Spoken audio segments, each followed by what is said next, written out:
Hi, Deborah. The meeting is up and it is live streaming. And you look to be muted.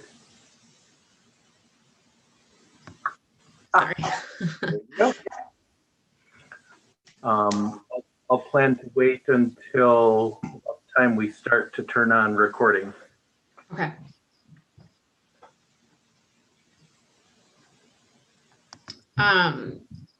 So I am just logged in as myself. Can you make me a co-host under participants? Make co-host. Yes. Okay, thank you. Let's see here. Nobody else is in the waiting room. As a co-host, I think that also means you'll be able to admit people, right? I am not sure. Okay, we will find out. I think so. Let's see, share screen, multiple, advanced sharing. Who can all, only host all versions? Okay, make sure.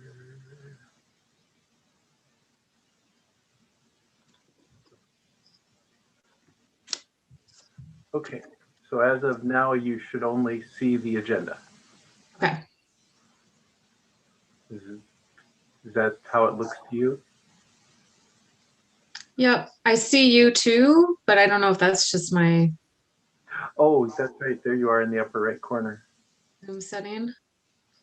Okay. Yeah, that looks good.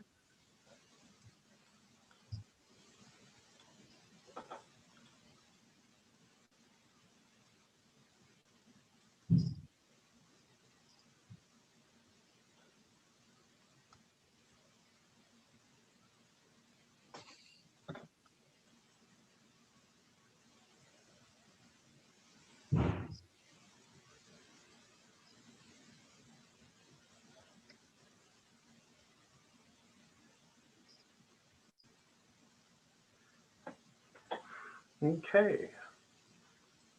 There's that. Let's see. And then where is that other window? I think that's in my browser. A browser window came up. That's right. Here we go. Let's see. For watching now, it started streaming 6 minutes ago. Okay. So it looks like the streaming function is working properly. Okay, great. So to anyone who may be hearing us on the stream, we are awaiting the participants. We've just finished checking everything out and making sure that we should be up and running properly.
I do see some people in the waiting room, so I'm going to admit them.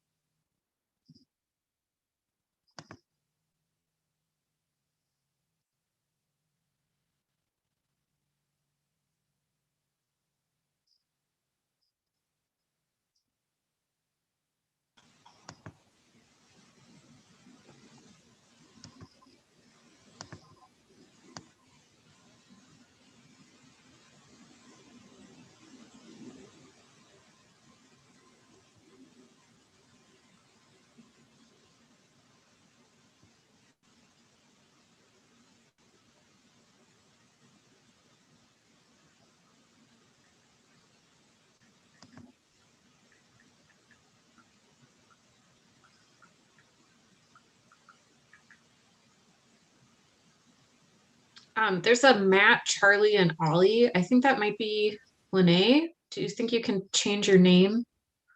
That should be Matt Lemay or Matt Hitchman.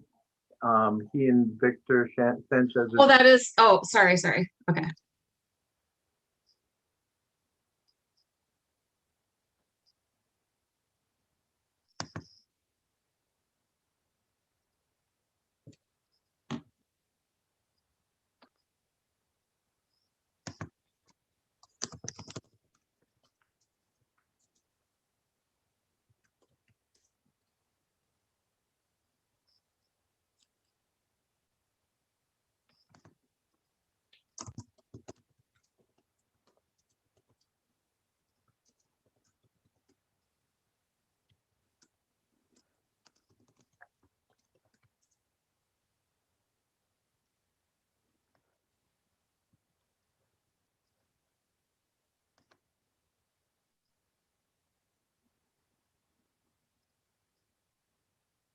Let's see, Minneapolis DFL is there. That should be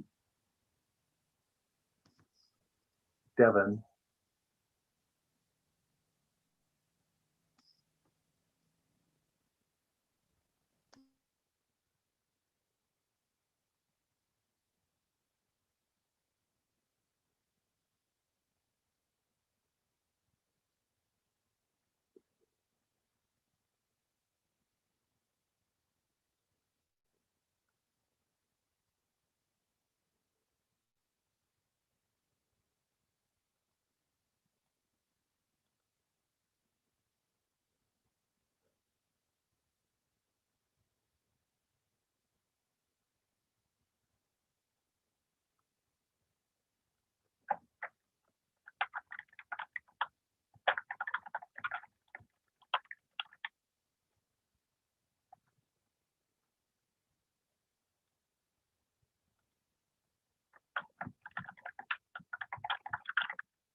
Welcome everyone who's in the Zoom meeting, and to also everyone who's watching via the streaming services. We are gathering. We're still awaiting a couple of people before we kick things off, but I don't anticipate it will take more than a minute or two longer.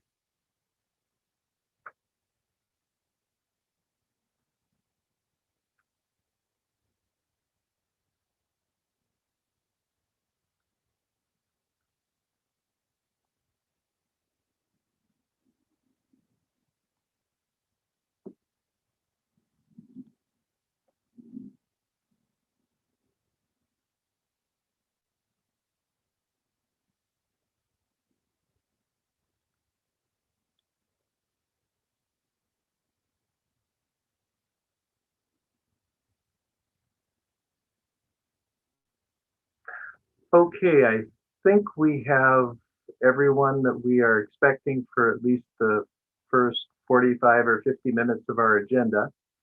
So I am going to get us going off the bat right now.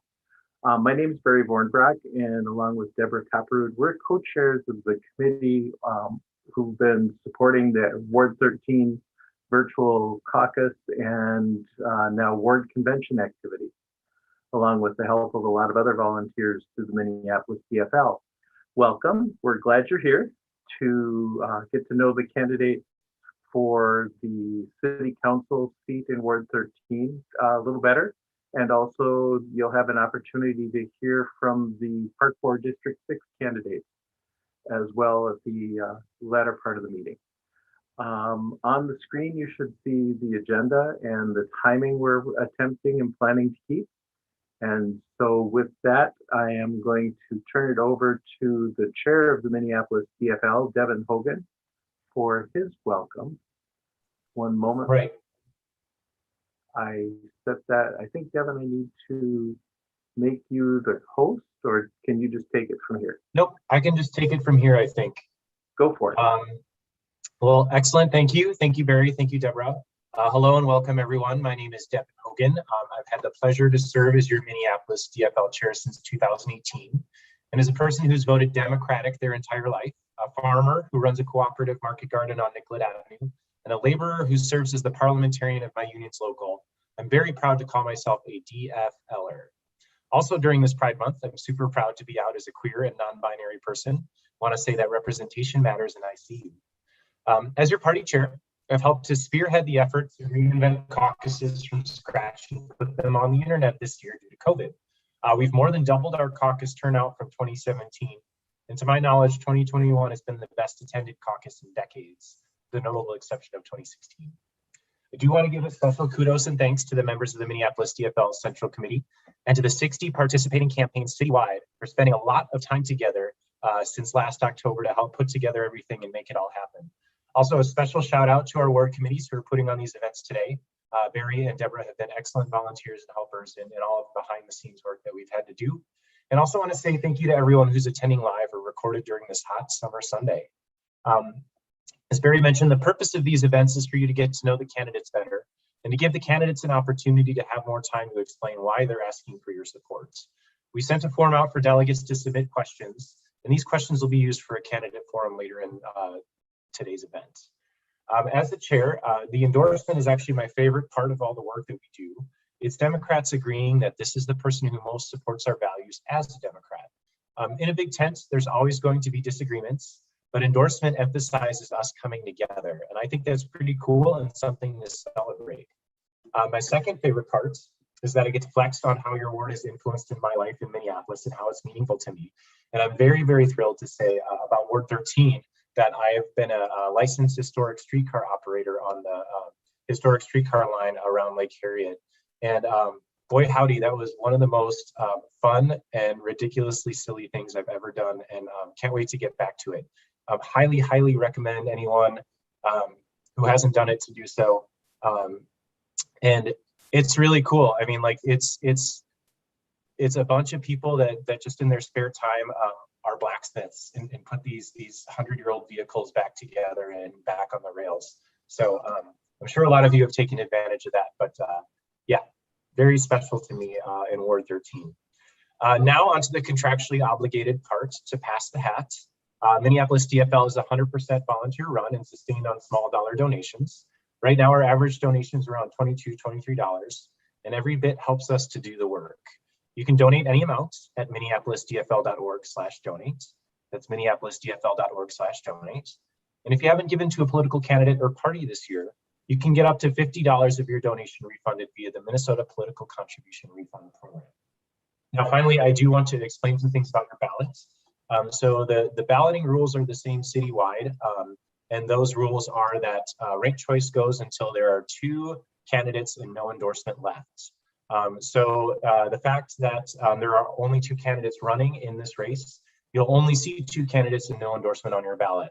So despite it being presented as a ranked choice, essentially your one vote is the one vote you're going to get in this ballot. So I just want you to be aware of that. And that again is just because our rules are consistent citywide. Also wanted to mention, since we have park board candidates here, those park board candidates will be on the city ballot. The city ballot comes out on Wednesday, but we've invited them because the park board districts are very specific to the geography of the city and wanted to keep it relevant for the folks in the particular corner of the city that these representatives would represent. And also finally too, that you're able to vote as many times as you'd like on your ballots. You have until Tuesday at 11:59 p.m. and Minneapolis DFL will only take your most recent submission as your final recorded vote. So that's it for me. Thanks again, everyone. We've made it 13 of 13 over the last 2 days. And so I'll pass it back along to our Ward 13 co-chairs after you. Thanks, Chair Hogan. Appreciate it very much. And now we will, let's see here. I will clip here and go here. Okay, so on the screen, everyone should be able to see the agenda. And we've now reached the part where I'm going to briefly explain the format, which basically is we will have speeches from the ward candidates, starting with Mike Norton and then Lene Palmisano. They'll have up to 5 minutes each to give a speech. As is typical in DFL events, sometimes those involve a couple people introducing or talking about candidates. So you may hear from more than just Mike Norton or Lene Palmisano in each of their time blocks. Then we'll move into the candidate forum, which is basically our Q&A structure. There'll be no less than 30 minutes, and hopefully we'll have up to 40 minutes of time for the candidates to respond to some questions. And then during that period, they'll have up to 3 minutes each to respond to a question. They're encouraged to finish sooner if possible so that we can clip through more questions and topics. Then we'll move on to the Park Board District activity and speeches and a wrap up at the end. So that's the format and how things are going to frame up. Deborah Copperwood is the timekeeper, and she'll let each of the candidates or speakers know as they approach the end of their time period. We hope not to have to do this, but if someone runs over excessively, we reserve the right to mute and stop you and move things along. So with that, I will turn it over to Mike Norton to introduce himself. Mike, you'll need to unmute yourself, and the floor is yours for the next 5 minutes. Okay, and yeah, thanks Barry and Deborah and everybody at Ward 13 who has put their time in to make this happen. Thanks to Councilmember Palmisano for making time to be a part of this forum, and also to the Minneapolis DFL, Devin, as well as your whole team. I mean, taking caucuses online on short notice in such a weird year. I think, you know, it's certainly a complex process as it is, but taking it online makes it even more complex, trying to meet the requirements of the state DFL and everything else. I just want to say thank you to the volunteers at the Minneapolis DFL for the work they've done to make the virtual caucuses even possible. So thank you for that. Also, thanks everybody for being here and taking time out of your Sunday evening or whenever you're watching this to be engaged in Ward 13 politics. A little bit about me. I first moved to Minneapolis in 2012.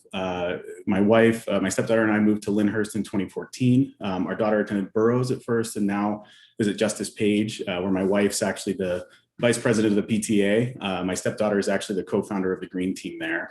Our rescue dog, Maleficent J. Woofington, or the Woofs as she's sometimes called, joined the family in 2015. That's also the same year that I started my own business, founded it here in Minneapolis. I'm a small business owner, and actually that business was named to the fastest growing companies in Minnesota by the Business Journal in 2019 and won a Techne Award from the Minnesota Technology Association in 2020. The reason I'm running is really the past year, I think, has changed for a lot of people, and for myself in particular, my perspective on public safety and kind of what city politics is and what it means to be engaged as a citizen in Minneapolis. For me, the past year, if you can't reevaluate public safety structures after what's happened in Minneapolis, when and where does that conversation happen? So,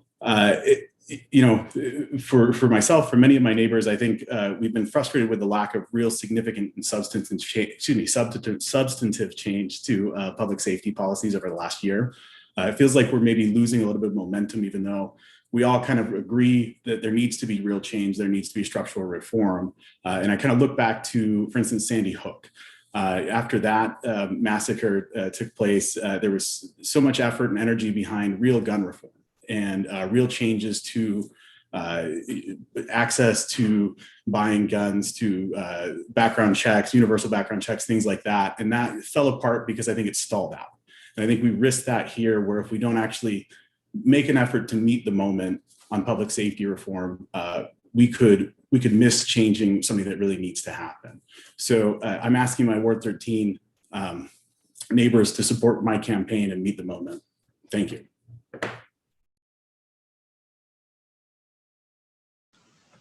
Thanks, Mike. Lene Palmisano, the floor is now yours for the next 5 minutes.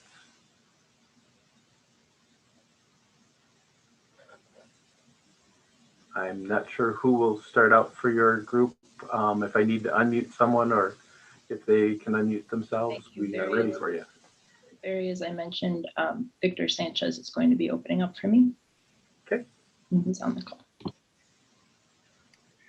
Hello, my name is Victor Sanchez, and I have known Council Member Lene Palmisano for 17 years.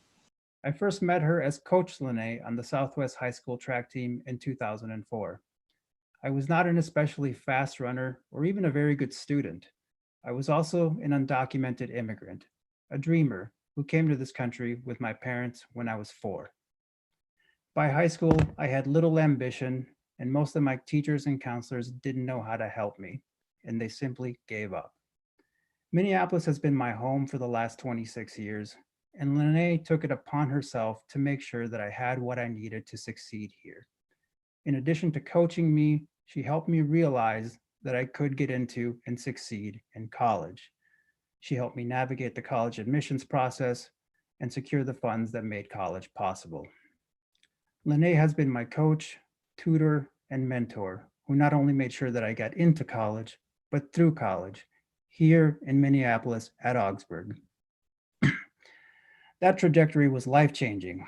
And today, I am married, I have a master's degree, I'm a homeowner in Minneapolis, and most recently, I became a new father. Many elected officials and candidates talk about how they value equality and progress for all. From the impact that Lene has had on my life, I know that Lene lives these values every day. They aren't just words or slogans to her.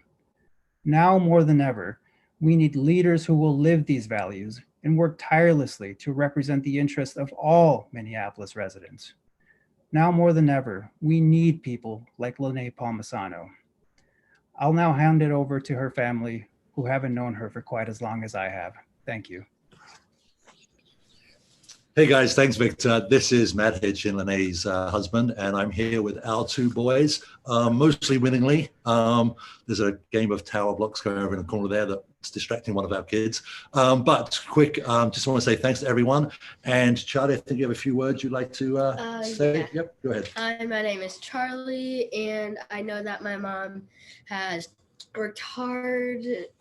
She has been chasing down delegates every day, and I know because I have been with her.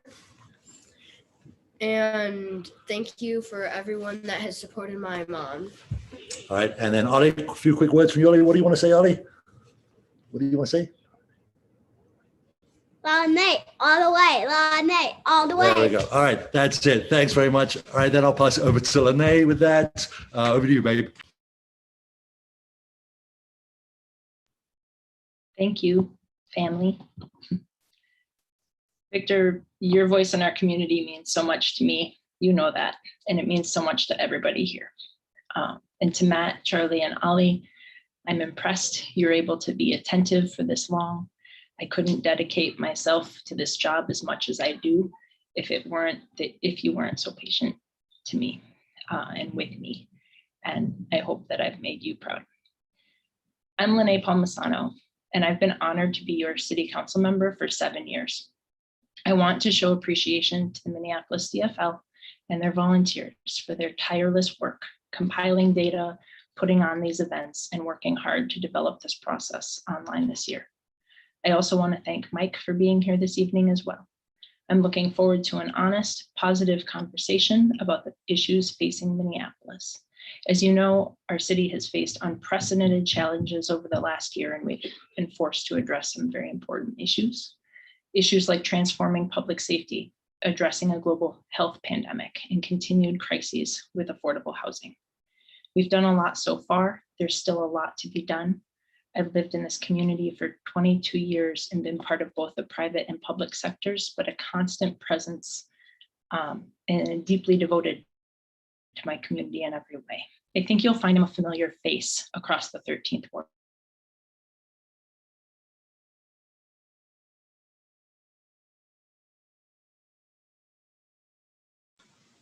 That I bring to City Hall is unique in this contest. It's rooted in our community.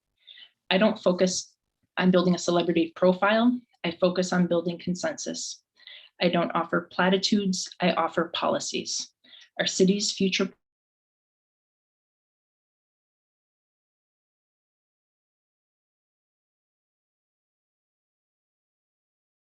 and ideas. I'm all in for Minneapolis.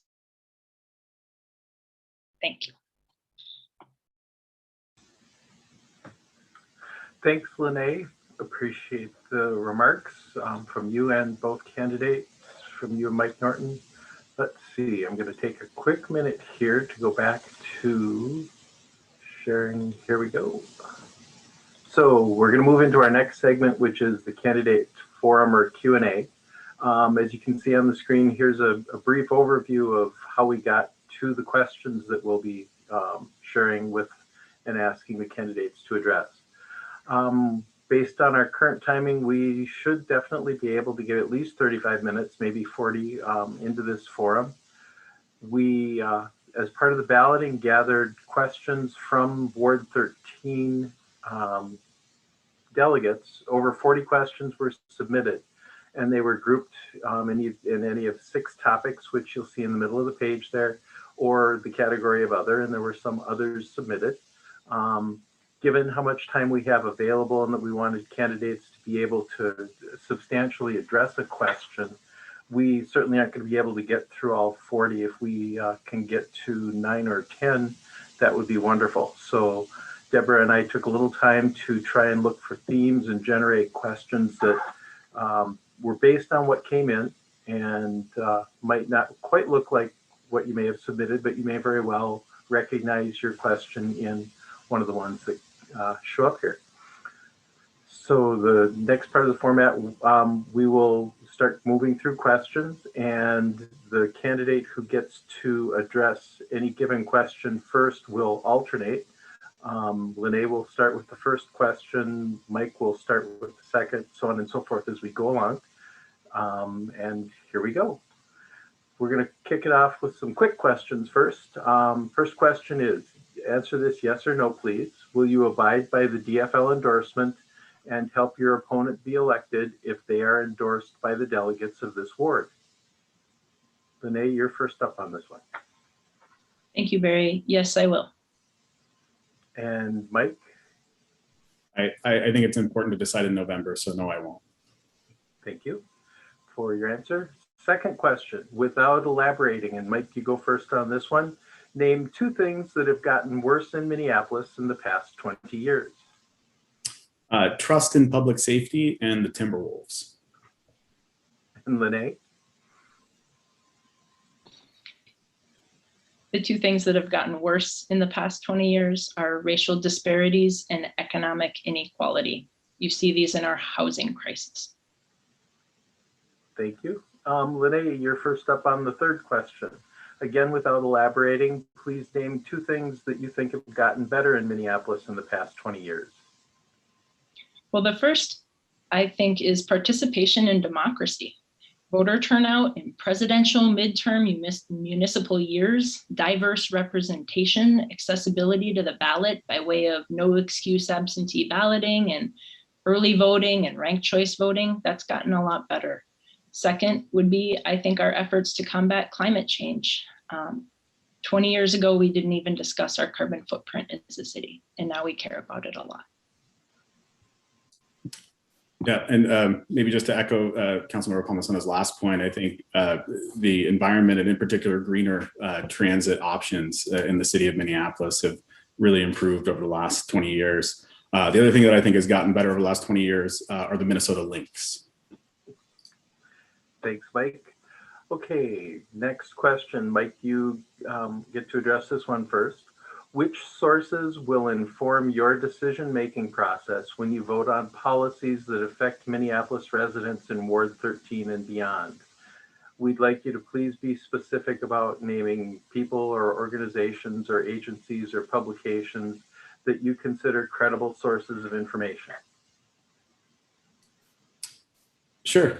And I think, to touch on kind of what's already been stated about engagement and political engagement and voter engagement, Ward 13 in Minneapolis as a whole has just a lot of people who care.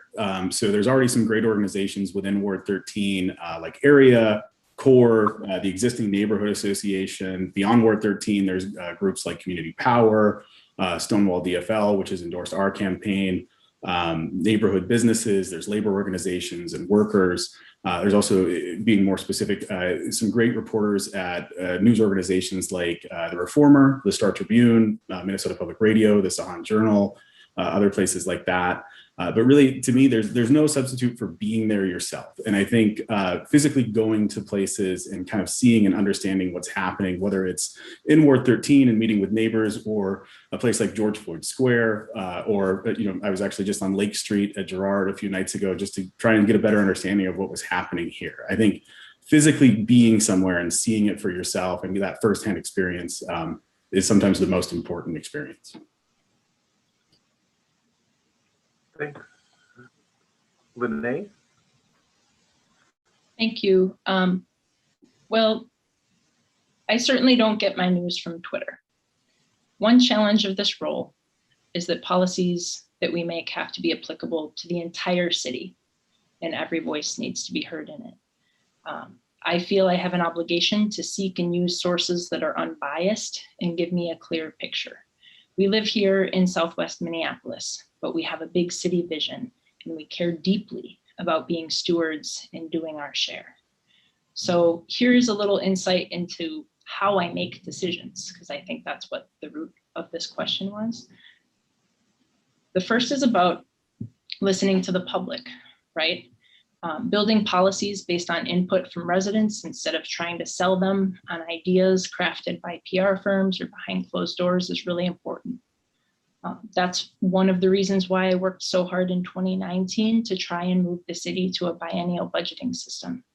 Budgets are a reflection of our values. In order to build out a truly resident-centered budget, we need to fully engage with residents, and that takes time and it takes intentionality. A couple public hearings isn't good enough, and we need the ability to enact a real participatory process. I will continue to fight for that one. Relying on models that have worked elsewhere is good to look at, but we also need to rely on the local experts. We're fortunate in the city to have a large pool of intelligent thought leaders. And as electeds, it's our job to empower them to use their expertise as city leaders to help guide policy conversations. And I will continue to give them a platform to educate us here. An equity lens is incredibly important in everything we do. We've been working with that as a city to incorporate into every corner of the city enterprise. Our strategic race equity action plan efforts are incredibly important as we look on sources and as to how we make decisions and how we come and arrive at conclusions and policy changes. Another piece is the intergovernmental lens, right? When we do something like change the speed limit or increase the minimum wage, I look at how this impacts the broader picture. in our region and in our state. We want to be a model of progress, and we want to do it in a way that engenders more support for our cause from these outside entities. Sometimes they're needed to help, and sometimes they're within our own community, like the county. So sometimes these conversations are more formal, like the airport working group committees, but more often than not, they're informal. It's about reaching out to other electeds, like our state representatives that represent us, but also other state representatives like Senator Melissa Franzen, nearby city managers, Congresswoman Omar, and etc. Thank you very much. Moving on then to the next question, and I'll briefly pop up onto the screen. Here's where we are with the list of questions. Moving into the general topic of public safety. And Lene, you could address this question first. What ideas and approaches do you have to increase public safety and reduce harm? Right. So I think we need to evolve the Minneapolis Police Department beyond a one-dimensional department. I've always felt we need more civilians. We need to bring back community navigators, crime prevention specialists. We want to diversify, we need to diversify the approaches and the expertise within this department. Building out our violence prevention efforts to complement our law enforcement services are incredibly important. And I've been passionate about continuing to expand and build out our co-responder programs. We've seen success from our mental health program, and we should build it out better to serve the entire city. We can also take the same model and expand it to other emergency 911 calls so that residents are being served directly by the experts. Real public safety transformation also includes criminal justice transformation.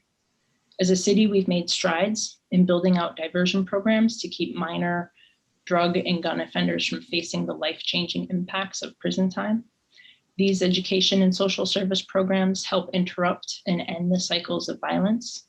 We need to continue to use our relationship with Hennepin County to expand these kinds of programs and also to create new ones. In short, we can't transform public safety in a silo. We have to collaborate with partners, and I have that strong record of collaboration. Something that has been specifically talked about in this campaign has been the development of a mental health responder only model. I want to make it clear that I developed a proposal that would do exactly that with my colleagues, with council members Cano and Jenkins and Osmond, to do that alongside continuing our co-responder model without taking that away before we have something else to take its place. So those are some of those ideas that I've had. Thank you. Thanks. And Mike, your turn to address the question of what ideas and approaches do you have for increasing public safety and reducing harm? Sure, thank you. And actually, thank you, Councilmember Palmisano, for clarifying your position on mental health responders. I think that's an important step. I think the data show that there are calls that don't necessarily require an armed officer response. So it's good to hear that you support mental health responders eventually once we get to that point. I think that Councilmember Palmisano and I support a lot of the same changes and a lot of the same policies in terms of change to the police department. But I think the key difference is the how. Councilmember Palmisano, it seems like, wants to refine within the current structure and within the current system and make pragmatic changes, where to me, I think we need significant structural reform. And the changes that we're talking about right now, they lack permanence. Right now, the way the city charter is written, the mayor has essentially full control over policing policy. With the chief of police and the mayor, they're setting essentially all policy. So if we get in a situation where we move from, for instance, President Obama to President Trump, and everything is an executive type power, maybe we don't like the policy so much once that transition happens. I would like to see a more permanent structure, a new Department of Public Safety that would have a less political position for instance, the chief of police or the commissioner of public safety. I think the chief is someone who is well respected in the city of Minneapolis, but it's been maybe disappointing to see him become engaged in politics and campaigning for the mayor alongside Operation Safety Now, which is the group that's organizing together with the mayor and others. to me, we should try and take the politics out of policing as much as we can, be focused more on outcomes.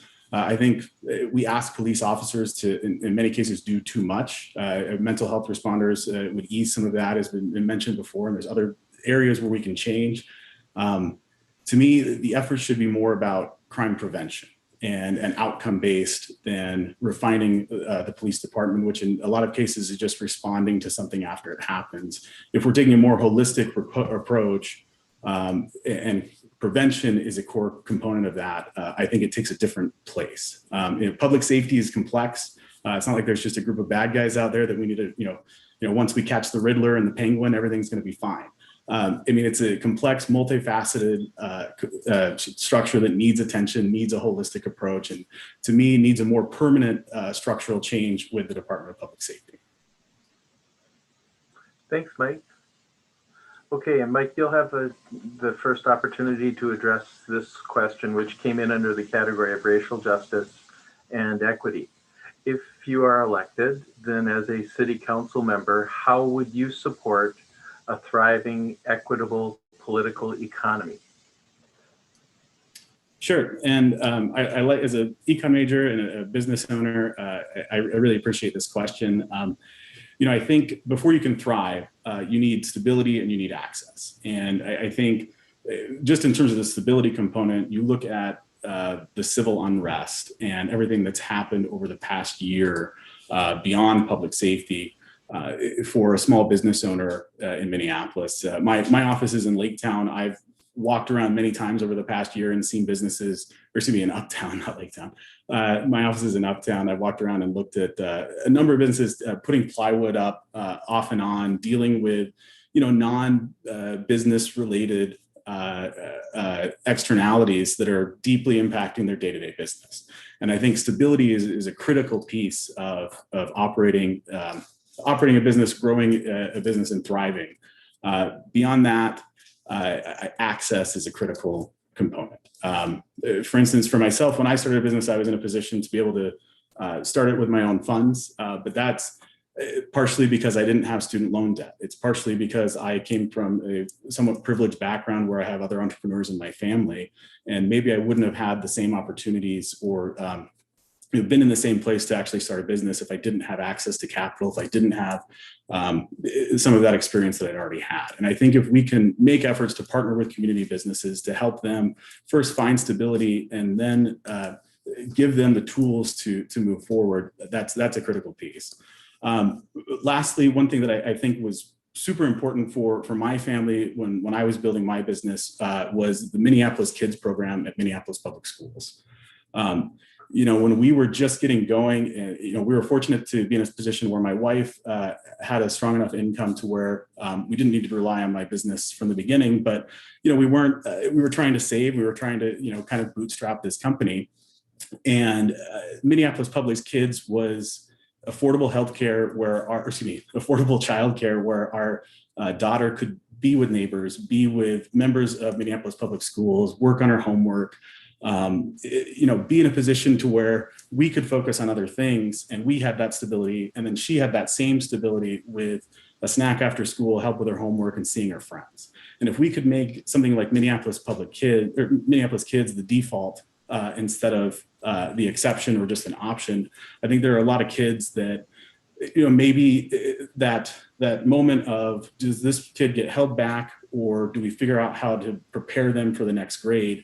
That can happen within that program. And I think beyond just the kids support, the familial support and the community support, I think, are critical. So, businesses thriving is a part of healthy economies, and families thriving too. I think if the community does well and the community thrives, businesses will thrive.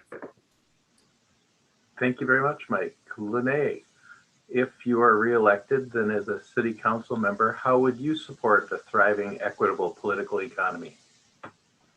Thank you, Barry. This is really important, where we look to uphold Democrat values that I've had all my whole life. And here's what I take this question to mean.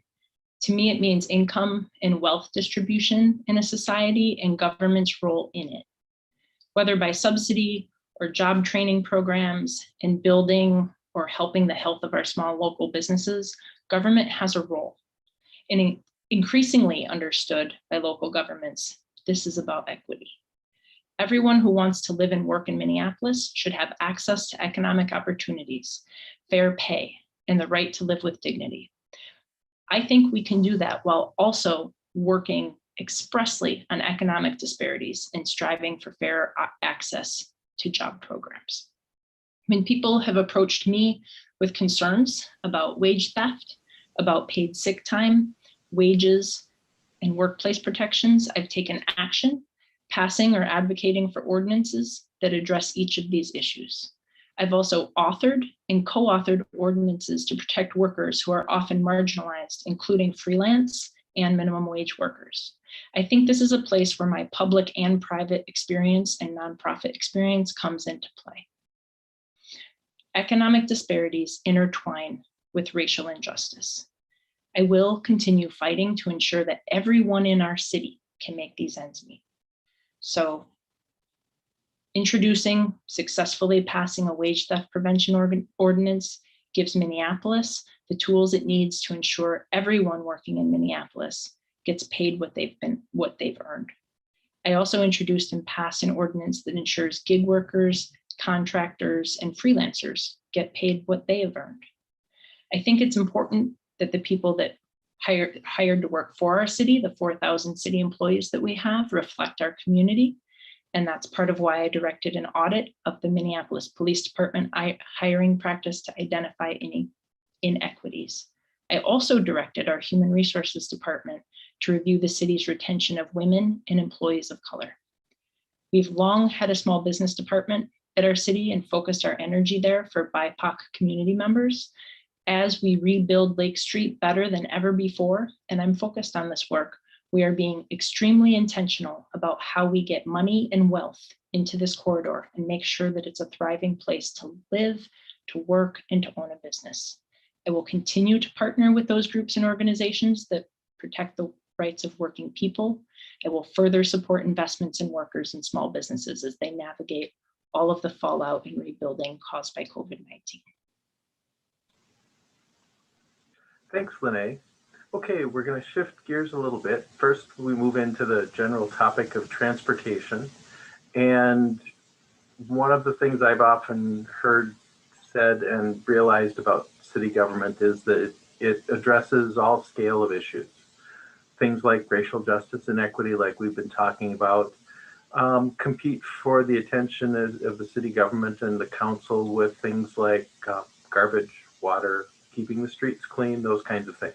And this next question kind of brings us back to that nuts and bolts, where we live and how we get around kind of a place. So according, and Lene, you can address this first.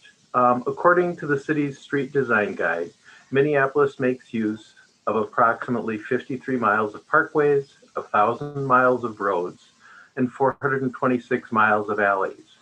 There are also about 112 miles of trails for things like walking and biking. So the question is, how could they be better repaired and maintained? How could they be better cleared during the winter? For example, is there a way to clear alleys at about the same time that the nearby streets are being cleared? Could they be cleared faster? Yeah, so I really appreciate this question. On big picture, prioritizing accessibility and walkability are incredibly important tenets of a truly equitable and safe community. We depend on our shared infrastructure, like sidewalks and alleys, for so many reasons, and even more so by older neighbors, people with physical disabilities. Folks shouldn't have to step into traffic in order to walk down their block. This is exactly why I've put in a lot of time to lifting up our sidewalk gap program that aims to build safe walking spaces everywhere in our city that lacks sidewalks, and there still are some. We also depend on our amazing trail systems for equitable access to our natural amenities. Our trails and our parkways offer so many opportunities for residents to enjoy our lakes, the river, and all the green spaces that we share. These were even more vital this past year as we struggled to find safe spaces to be and for folks to be while facing the early stages of the pandemic, where that contractability was really unclear. Maintaining strong relationships with our partners at the park board to better protect this infrastructure, I think, is vital to keeping these amenities accessible. It's also really important to have your local leader be one who's responsive to constituent and resident local needs, something I prioritize in my role.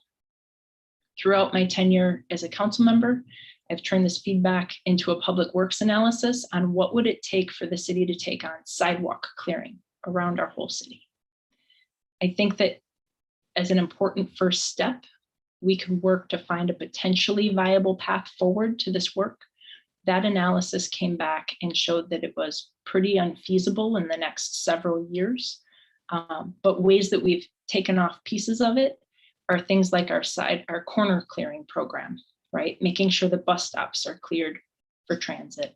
And while I can address, some people think snow emergencies means it's great and go out and play in the snow. It's also a time that I field a lot of constituent complaints and questions about things that they think have been left undone or places that we need in this maintenance district to go back and do again.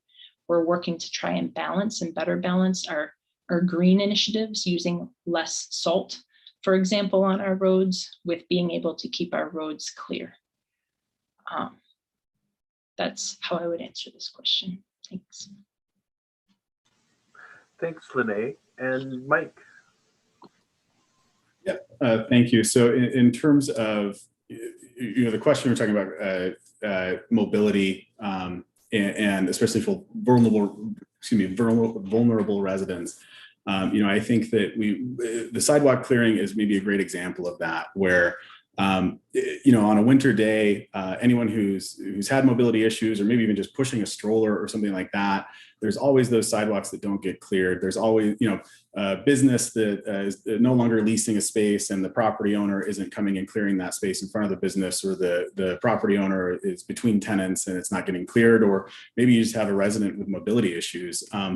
Besides just the clearing of the sidewalks, and I think it sounds like we both agree that clearing sidewalks should be a priority for the city of Minneapolis, but maybe it's just about, how do we do it? And to me, like if you know something, particularly in the business world, if you know something is the right decision, the next question should be how fast can you make it happen? Are you doing it fast enough?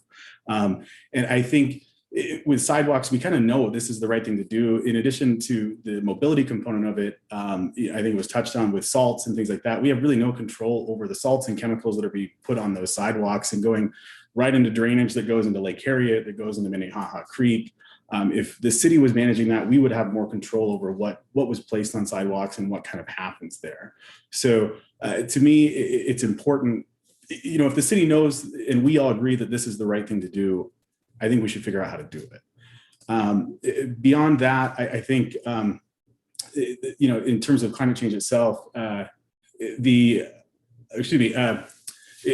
terms of the lanes and, bike lanes and alleys, and so to speak, I think maybe that number is a little bit inflated because we're probably counting, and I haven't researched this completely, but it seems like we might be counting the painted bike lanes on the side of the street. And I don't really feel like those are anything. You look at the actual usage numbers of those, it's about half of what protected bike lanes are. I wouldn't let our kid ride along 54th or even on Bryant and share space with cars. I just don't think it's safe. So to me, we need to add safety to some of that. I think that more protected bike lanes are a critical piece, not only to green transit options, but to public safety. Thanks, Mike. We'll move on now briefly to the environment and climate general topic. And Mike, you address this question first, please. With respect to climate change vulnerability, what do you think the city should do next to identify risks, vulnerabilities, and opportunities, especially for more vulnerable residents or organizations? Sure. In respect to vulnerable populations, particularly to climate change, you look at, for instance, northern metals and what's going on in North Minneapolis. There's disproportionate air pollution in that part of the city. when you're closer to wide streets, when you're closer to mass transit corridors, or excuse me, just transit corridors, the air you breathe isn't necessarily as clean as it would be in Ward 13. And Ward 13, we're very fortunate to have small neighborhood streets, have green spaces, have a lot of wonderful places to be, and really not as impacted by the environment as maybe some of our neighbors. And I think we have an obligation, particularly when you think about the history of why Ward 13 is so nice and there's no freeways running through it and things like that.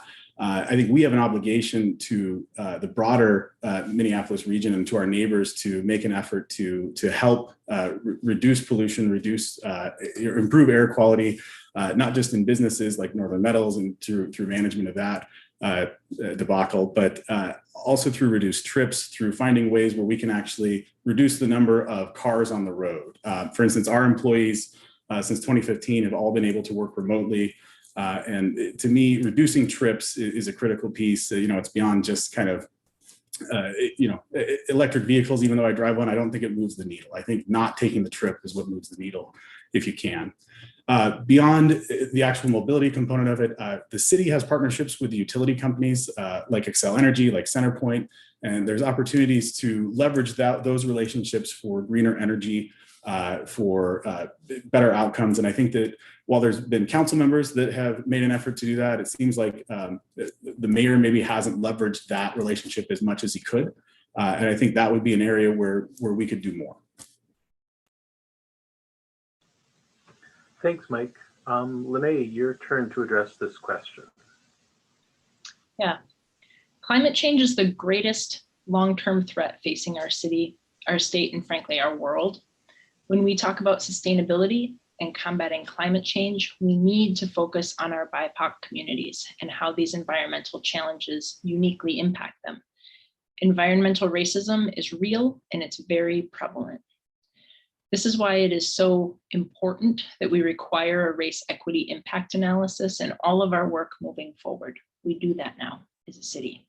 This was a requirement that we hold all staff and council members to in their work on new requests for council action in all of our new efforts. It's through this analysis that we can identify and address new, currently seen, and previously unaddressed risks within our city. Between our Environmental Services Division and our Office of Sustainability, we've done a lot as a city to ban harmful chemicals used by industries within our city, like dry cleaners and their PERC chemicals, require recyclable and biodegradable containers through our Green to Go ordinance, establish a plan to phase in all city electric vehicles, provide environmental assessments for sale of all residential properties. We've created financing and rebate programs for sustainable residential and also commercial infrastructure. I think we could get those used better. We also have worked with our local and state partners to install significant transportation investments like bus rapid transit, which is coming to the 13th Ward soon, and also our Southwest Light Rail extension. Last year, I passed the Rebuild Resilient program to get businesses around Lake Street the revitalization that they need, with an emphasis on sustainable materials. And what that means is this: the Rebuild Resilient program allowed and afforded people who were working to rebuild their businesses in ways that were greener than ever before, which would both save them on energy costs day one, but also provide the heavy financing or even to some extent forgivable loans that were needed to get there, to get those better refrigeration systems, to rebuild better than they had been and greener than ever before. Thanks, Lene. We'll move into the business and economy topic now. And Lene, you have the opportunity to address this question first. How do you propose acting on the green zone neighborhood designations and plans to improve the neighborhoods that have historically been zoned and developed in ways that created environmental hazards in those neighborhoods? Yeah, well, I think a great example of what the city can do is what we've done regarding the proposed Hiawatha Maintenance Facility Expansion Project, otherwise known as Roof Depot to some people. For those of you who don't know, we recently suspended a project to expand our water yard in order to address the environmental concerns of the neighborhood and local leaders. That shows that we need to do things with community in every aspect, and not just in green zones, but all over our city. And that when we're not, we're really out of step with the community. We've now tasked staff to look at possibilities around relocating this necessary water yard. It's essential to our water infrastructure, but out of this neighborhood. And could we possibly sell this land that we purchased for this purpose to another group, to a neighborhood or community group interested in creating other green jobs that they have ideas for in that location? We at the city need to hold ourselves accountable to the values that we have and that we've promised residents that we will lift up in these green zones. That means putting in the work to look inwards at how we hold our own infrastructure and city services accountable and how they impact the residents that they're actually meant to serve. It also means approaching our work with not just a sustainable lens, but also a collaborative and equitable lens as well. When we do that, we will be able to build out the green industry in our city, and we'll be able to realize the potential of these green zones. Thanks, Lene. Mike, your turn to address this question. Sure. And so in regard to green zones, I think it's a great concept, but it's been described as having no teeth. And I think, when we talk about accountability, it would be great to have that program have a little bit more of an ability to hold businesses or community members or property owners accountable when issues like this come up. And I think the individual who runs the program described it as literally just feel good lines on the map, which is really unfortunate to see when the concept of the program I think is great. And I think this is another program where if we just have another study on it, nothing actually gets effectuated. And we need to have programs like this actually have weight behind them, be able to move things forward versus just say, hey, here's the right thing to do, and then nothing happens. I would like to see a little bit more autonomy and more ability within that Green Zone program. Thanks, Mike. Okay, we'll move to the last of our 6 general topics that we were collecting questions on, and that's housing. And Mike, you'll have a chance to address this question first. What 1 or 2 changes do you think will help promote a variety of affordable housing options and increase the supply of affordable housing in all Minneapolis neighborhoods? Sure. And affordable housing is complex. It's not, just a simple supply and demand type thing, although supply certainly has an impact to price.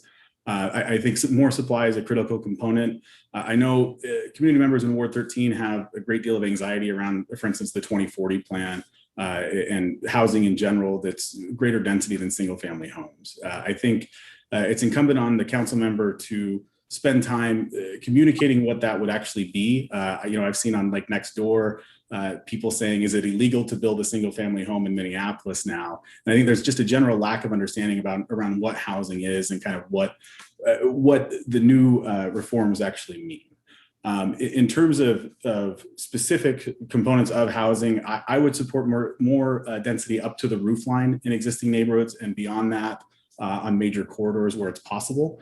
I think you have a number of, maybe not in Ward 13, well, in Linden Hills to a certain extent, but along Nicollet Avenue in Ward 8, in other places of the city, you have these beautiful brownstone apartment buildings, 6-plex, 8-plex buildings that are the same height as the existing homes in the neighborhood and don't take away from that neighborhood component. I think that's a way to add supply, in addition to some other reforms like single room occupancy and so on. But in terms of affordability, one of the best ways to make housing more affordable is through wages. And I would support following Hennepin County, which has just raised their internal minimum wage to $20 an hour, and would support a $20 an hour minimum wage in Minneapolis. I think that's a great way to make housing more affordable. Thanks, Mike. Lene? Thank you for this question. The program called our 4D program took a gigantic practical and real step that helped to basically control rent to be in an affordable category for over 1,000 units in our city. People, small landlords, were feeling pressured by their property valuation to raise rents accordingly. And that made rent more expensive. We mirrored, as a city, we worked on a plan and we mirrored what happens for private nonprofits in our city that allows them to essentially get 40% off their property taxes if landowners don't increase their property rent values over, I think it's 50% AMI. And they can only increase it like 1 to 3% a year approximately, I think. You know, for tax credit changes in terms of the arms that government can use, for tax credits, affordability is at 60% AMI. But this 4D program got us 1,000 units rather quickly, and we've been expanding it to smaller and smaller units, meaning duplexes, and I think single family homes. So that program already incentivizes landlords to maintain or build affordable housing regardless of the number of units in exchange for property tax relief, and it provides them access to environmental programs. I think that that is a huge win-win program for our city, and I think it should be broadened.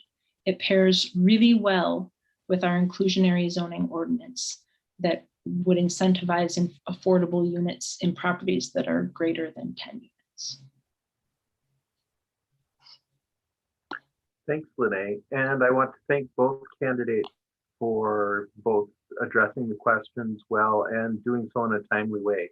We have, whether it felt like it or not, just finished 40 minutes in this forum and we're wrapping it up. So at this point, thank you both very much. Good luck in your campaign for the endorsement. And at this point, I'm going to turn hosting and presenting over to Deborah Copperwood, my co-chair, who will take it from here all the way to the end. Thank you, Barry. Hi, everybody.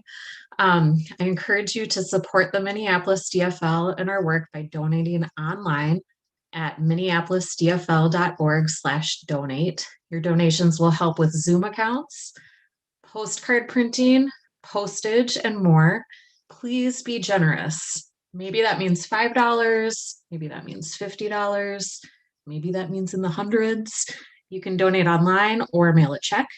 Thank you so much for your support. We've invited candidates running for Park Board District 6 to introduce themselves at this point in our convention, as Ward 13 is within District 6 boundaries. I have a quick note about Mary McKelvey, whom you may have heard from as a District 6 candidate. She has decided to file as an at-large candidate instead, so she will not be speaking here today.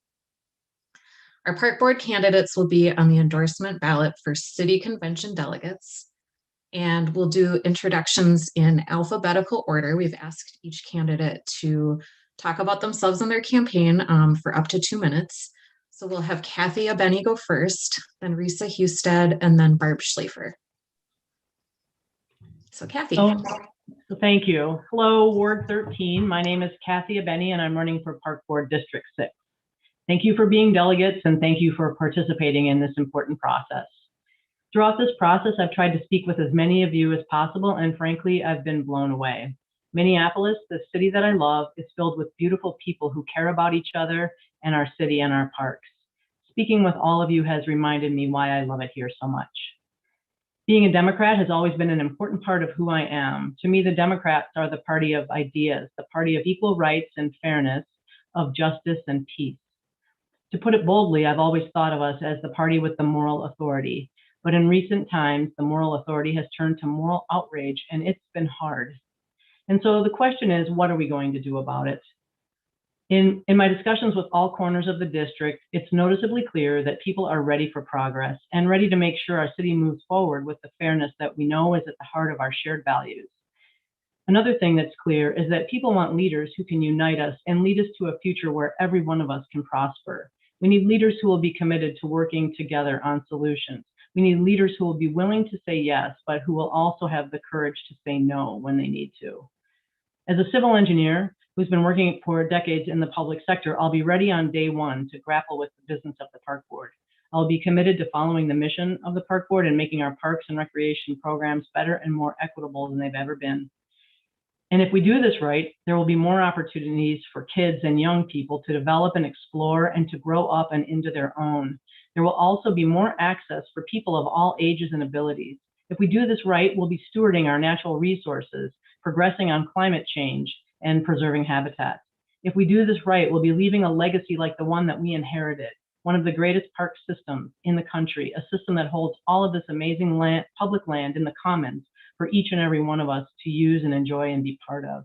This is for the common good and it connects us. I won't perform or pander because what's at stake is too important. I'm stepping up as a citizen who believes in the future of Minneapolis, and I know I can help lead us there. Please make me your #1 choice for Park Board District 6. Thank you so much.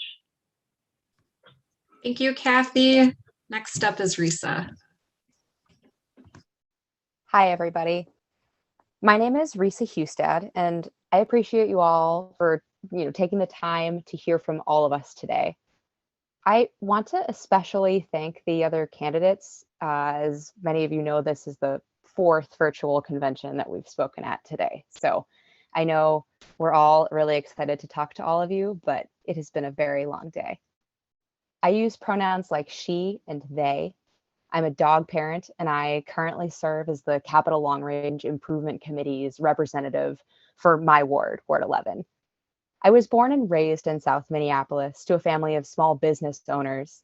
I hold degrees in outdoor leadership, therapeutic recreation, and wilderness emergency response. And I've worked in the outdoor industry for over a decade. Being outside with my community is where I feel most at home.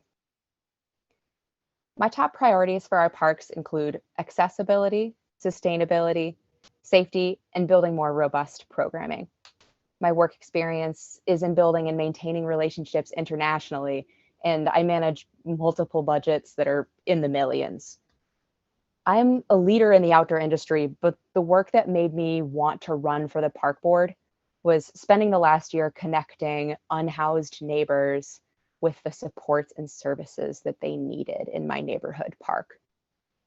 This work reminded me of what our parks can do for our communities, not just what we can preserve about them. We know right now that the disparities in our city must be addressed. Every elected body in the city has that responsibility, the park board included. I don't want to talk about our parks being the best in the country if they aren't the best for everyone. I do want to talk about how enriching park programming can make our communities more vibrant, our parents feel more supported, and our children grow up with more access to nature, healthy peer relationships, and mentors. I do want to talk about what the green spaces can do to help Minneapolis become carbon neutral so the city can lead the way nationally on climate change. I do want to talk about how accessible parks means more inclusive communities for all of our neighbors. And I do want to talk about the important role our parks play in the lives of people who might not have safe spaces to call home. This is the work at the core of who I am, and it's why I decided to run. I invite you to join me in having these conversations, and I hope to earn your first choice support to be your next commissioner for Park Board District 6. Thank you. Thank you, Risa. And Barb, you are next. Great. Thank you all for being here on this warm Sunday. I'm running for the park board because I believe we need leaders who are focused on the environment, our kids, and the long-term sustainability of our parks, also known as the mission of the park board. I first jumped into this race out of environmental concerns for our creeks, rivers, lakes, and trees. We have an epidemic of invasive species and loss of habitat. We see and feel the effects of climate change now with increased flooding and heat islands across the city. The park board needs to own its responsibility to protect natural resources, restore water quality, address CO2 emissions, and refrain from developing or mowing every square foot of parkland. We must address environmental injustices through data, listening, and resource reallocation. Secondly, I'm focused on the tremendous capacity of our neighborhood parks to serve youth and strengthen communities. I'm advocating specifically for an increase in funding for neighborhood park programs. We can activate our neighborhood parks through the 49 recreation centers across the city with more high-quality programs, high-quality staff, accessible to all kids. Vibrant neighborhood parks and programs can make our communities safer and stronger. Third and finally, stewardship and maintenance of our regional parks. Different from neighborhood parks, regional parks include the chain of lakes, Minnehaha Creek, and other major parks in the city. And all of them are showing signs of neglect and deferred maintenance. Because these special places are enjoyed by people from all across the state, I'll be a fierce advocate for increased state funding to operate and maintain them so that they are again the pride of Minneapolis. My professional background prepared me well for this role. I've served as communications director for 3 state agencies. I've testified at the legislature, navigated contentious political issues, and managed budgets and large staffs. I've worked for boards, served on boards, and chaired boards, and I'm endorsed by the DFL Senior Caucus. As your commissioner, I'll listen well and respond always. These are your parks. I'm Barb Schlafer, and I'm asking for your first choice vote, District 6. Thank you. Thank you, Barb. Thank you to all of our candidates. Thank you, delegates. We're glad you were able to join us today, or maybe you're watching later as a recording. Thank you. If you have any questions about the endorsement process at the ward or the city level, if you need help with your ballot, if you have feedback for us about the process, you can contact the Minneapolis DFL by emailing team, TEAM, at minneapolisdfl.org. Thanks, everybody. Thanks for having us.